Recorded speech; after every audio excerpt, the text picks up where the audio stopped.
29/6 पासून SIRची प्रक्रिया सुरू आहे। आपण सर्व लोक जाणता की SIR हा क्लिष्ट विषय यांनी करून ठेवला। याआधी मतदार नोंदणीसाठी कधीही कोणालाही फॉर्म भरावा लागत नव्हता, घरोघरी BLO जाऊन मतदार नोंदणी करत होते। मात्र या सरकारने नव्या पद्धतीने SIR आणलं आणि BLO जाईल आणि त्यासाठी राजकीय पक्षाच्या BLAंनी त्यामध्ये मदत करावी ही अपेक्षा प्रशासनाकडून होती। आज नागपूर शहरामध्ये आमदार निवासमध्ये साधारणतः 500 भारतीय जनता पक्षाचे पेड वर्कर्स तिथं मागील 1.5 महिन्यापासून रहिवास करत आहेत। ही बाब मी प्रशासनाकडे सातत्यानं फोनद्वारे मी कळवली की हे लोक कोण आहेत आणि कुठल्या स्वरूपाचं हे काम करतात आहे आणि हे कामाचं स्वरूप काय, प्रशासनाला कुठल्या मदतीची गरज आहे। BLOच्या प्रक्रियेमध्ये BLOकडे उपलब्ध असलेले फॉर्म घरोघरी त्या मतदारांपर्यंत पोहोचवणे, राजकीय पक्षाच्या BLAंनी ते घर दाखवण्यासाठी मदत करणे आणि ते जर घरी उपलब्ध नसेल तर नॉट फाउंड ह्या फॉर्मवरती सही करणे एवढंच मर्यादित काम स्कोप ह्या संपूर्ण BLO आणि BLOच्या ह्या प्रक्रियेमध्ये आहे। असं असताना भारतीय जनता पक्षानं 500 वर्कर जे पेड वर्कर आहेत, ज्याचे व्हिडिओज माझ्याकडे उपलब्ध आहेत, त्यांच्यासोबत प्रत्यक्ष संवाद आम्ही केल्याच्या चित्रफिती आमच्याकडे आहेत। महानगरपालिकेच्या 6 बसेस आमदार निवासमध्ये रोज जातात। त्या संदर्भामध्ये आयुक्तांना, महानगरपालिका प्रशासनाला आम्ही ज्यावेळेस विचारणा केली की हे 6 बसेस जातात ते कोणाच्या नावावर जाऊन राहिल्या, त्याचे पैसे कोण भरतात आहे, तर त्या तारखेपर्यंत कोणीही पैसे भरलेले नव्हते।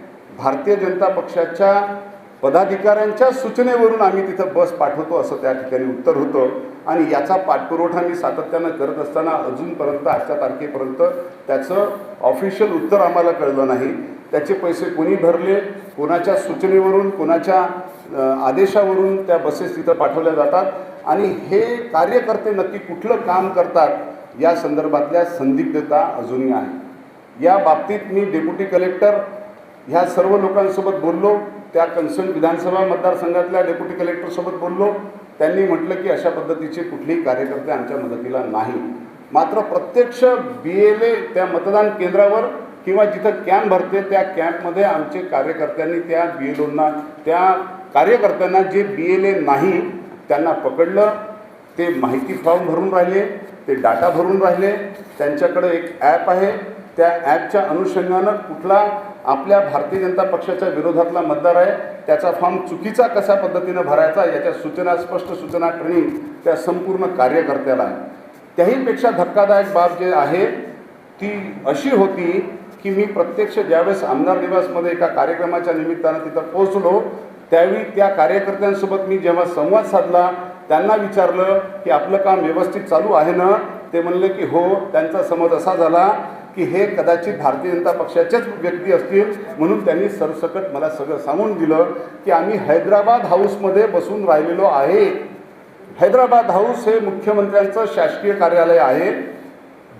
SIR ह्या प्रक्रियेमध्ये शासकीय कार्यालयाचा, मुख्यमंत्री कार्यालयाचा हस्तक्षेप कशा पद्धतीचा याचा हा प्रश्न आमच्या पुढे ज्यावेळेस आला त्यावेळेस मी जिल्हाधिकाऱ्यांना पत्र लिहिलं, त्यांना विचारणा केली की भारतीय जनता पक्षाचे कार्यकर्ते मुख्यमंत्री कार्यालयाच्या माध्यमातून SIR प्रक्रियेला कुठल्या प्रकारची मदत करून राहिली ना आपल्याला कुठल्या प्रकारच्या मदतीची आवश्यकता आहे। जिल्हाधिकाऱ्यांकडे सुद्धा या संदर्भामध्ये काहीही उत्तर नाही। आज आपल्या लक्षात येईल की संपूर्ण शहरामध्ये ह्या SIRच्या संदर्भात कुठलीही जाहिरात नाही।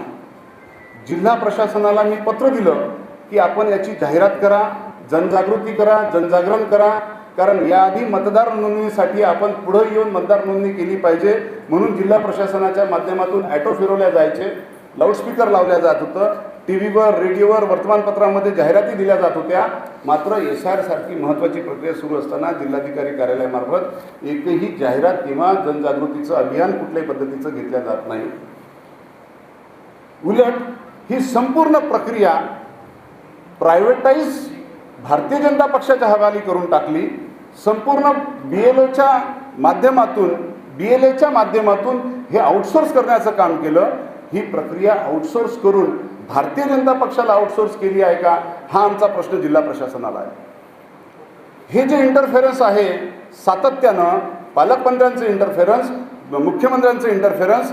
ज्या तरुण पोराचा व्हिडिओ आम्ही रेकॉर्ड केला तो धामणगाव रेल्वेचा पोरगा होता आणि त्या धामणगाव रेल्वेच्या पोराला ज्यावेळेस त्यांना माहिती झालं की यांनी त्या इंटरव्ह्यू दिली त्यावेळेस त्याला 2 दिवस डांबून मारहाण केली त्याच आमदार निवासमध्ये. तो चांदूर रेल्वेचा आहे. आज भयभीत होऊन तो गावाला परत गेला. तो प्रत्यक्ष मी त्याला म्हटलं की तू इथं येऊन पत्रकारांपुढे येऊन आपली घटना सांग. आज भयग्रस्त होऊन तो यायला तयार नाही. ही वास्तविकता आहे. प्रशासनाला याची चौकशी केली पाहिजे. आमदार निवासमध्ये 1.5 महिन्यापासून हे लोक कोण आहेत, कशासाठी आलेले आहेत, प्रशासनाला कशासाठी कुठल्या प्रकारची मदत पाहिजे आणि याचं संपूर्ण CCTV फुटेज प्रशासनाकडे मी मागणी केलेली आहे. हैदराबाद हाऊसचं CCTV फुटेज द्या, तुमचं रवी भवनचं CCTV फुटेज द्या आणि ह्या SIR प्रक्रियेमध्ये आम्हाला शंका नाही, विश्वास आहे की या पद्धतीनं भारतीय जनता पक्ष दलित, मुस्लिम, आदिवासी, OBCs यांचं सिलेक्टिव्ह मतदान कापण्याची शक्यता आहे. हे पूर्णतः नाही कापणार, त्याची हिंमत नाही. सिलेक्टिव्ह जे 10-15% मतदान कमी करायचं. एका घरातले 5 मतदार असतील तर 2 मतदान उडवून टाकायचं. आज BLO घरोघरी जात नाही, गठ्ठे घेऊन बसलेले आहेत 4-4, 5-5 बूथचे आणि तिथे दिवसभर त्याला चाळावं लागते एक फॉर्म शोधायसाठी. आणि जो मेहनतकश माणूस आहे, मजदूर माणूस आहे, जो सामान्य माणूस आहे तो दिवसभराची आपली रोजी पाडून तिथं दिवसभर आपलं तो नाव शोधू शकणार नाही. अशा स्थितीमध्ये हे SIR प्रक्रियेच्या माध्यमातून जनतेचा विरोध असताना सुद्धा आम्हाला निवडणुका जिंकायच्या आहेत. यासाठीचे हे प्रयत्न आहे. जनतेचे हे फ्री अँड फेअर निवडणुकीमध्ये जिंकू शकत नाही याचा विश्वास भारतीय जनता पक्षाला आल्यामुळे यांनी SIRचा सहारा घेत सर्वसामान्य मतदारांचा जो मतदानाचा घटनादत्त अधिकार आहे तो हिरावण्याचं षड्यंत्र जिल्हा प्रशासनाच्या माध्यमातून सुरू आहे. आमची जिल्हा प्रशासनाला सुद्धा वॉर्निंग आहे की कोणी सत्तेमध्ये सर्व काळ राहत नाही, परमनंट नाही. आम्ही सुद्धा त्याच्या नोंदी घेऊ.